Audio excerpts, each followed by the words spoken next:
I mean, there does seem to be a lot of feeling, certainly from pretty much everyone I speak to who is in the situation where they can't find anywhere to live, that they do believe that second home ownership does actually take out of that pool of housing. Yes, yeah. And so do you actually believe that second homes are actually not such a good thing for Cornwall? Well, I think it just, as I said before, it really depends community by community and the extent to which tourism is important there.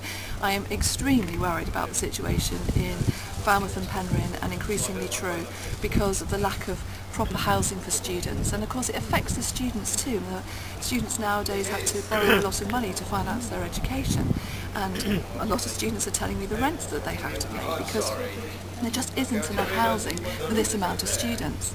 So there, I think, to alleviate the lack of affordability in Falmouth and Penryn, I think actually building a lot of students, a lot more purpose-built student accommodation will help. Now, as part of the PFI, the Cornwall Council's just put into central government more about housing in Cornwall. They've also submitted, I think, a really good proposal for the old Richard Lander site in Truro, which is going to build special housing for older people, because there's a lot of elderly people in Cornwall who would actually like to move out of the family home into their own home, but is really more suitable for them as they get older, that is supported, is smaller, is more energy efficient, cheaper for them to run. But that sort of housing really doesn't exist in Cornwall, so they sort of get trapped in their family home. Very expensive for them to run, very energy efficient. Whereas if they were to move on, then that house would become available. So again, I think you really have to look at all the different housing needs of the local population and have a proper plan for each community.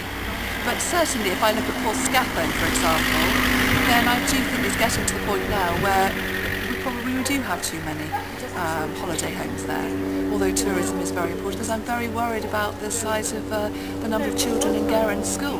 I mean, it's down to around 40, and then you really got to worry about how viable it is for the council to enable a primary school to run. I mean, the council is absolutely committed to our small primary schools, and certainly I'm absolutely committed to them, but we really do need, I think, more affordable housing in Guerin's parish. I mean, the parish council and the old Carrick council worked hard on that, and there's 30 homes being built now, all for local needs.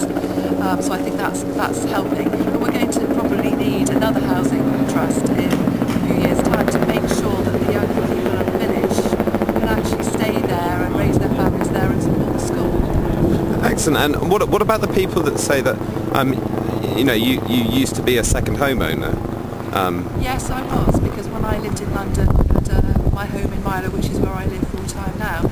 And I was that person, but I'm a local person. I really wanted my children to grow up with a great sense of their Cornish roots. We spent 3 months a year there ourselves, and when we didn't live there, we rented out to holidaymakers and really encouraged them to use the local shops, the local facilities. But it was for a few years before I moved home, because I was always going to move home to Cornwall.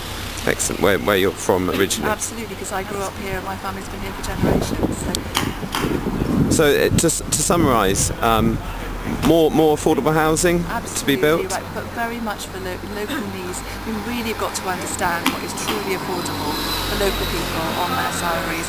And also, I think a lot more purpose-built housing for older people and also for students. Excellent. And then allowing parishes to implement laws. Absolutely. If they choose to. I mean, I think they've got to have the choice, and then at a parish level they have to decide whether they want to do that or not. It is not for central government to dictate to them. And that law, you believe that law can come into place, or through the Sustainable Communities? Through the Sustainable Communities Act, that would be the process to do it. It's already in existence, the Sustainable Community Act.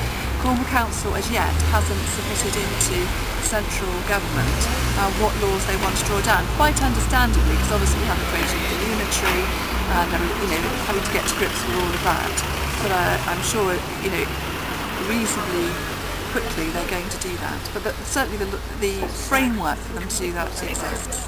So, and you'll be pushing them to do that? Well, I've already said, they really ought to be using the Sustainable Communities Act to return a lot of decision-making powers to Cornwall. But it's not for me to say. I mean, they're democratically elected councillors. It's for them to decide. Excellent. Thank you very much. That's all right. That's great.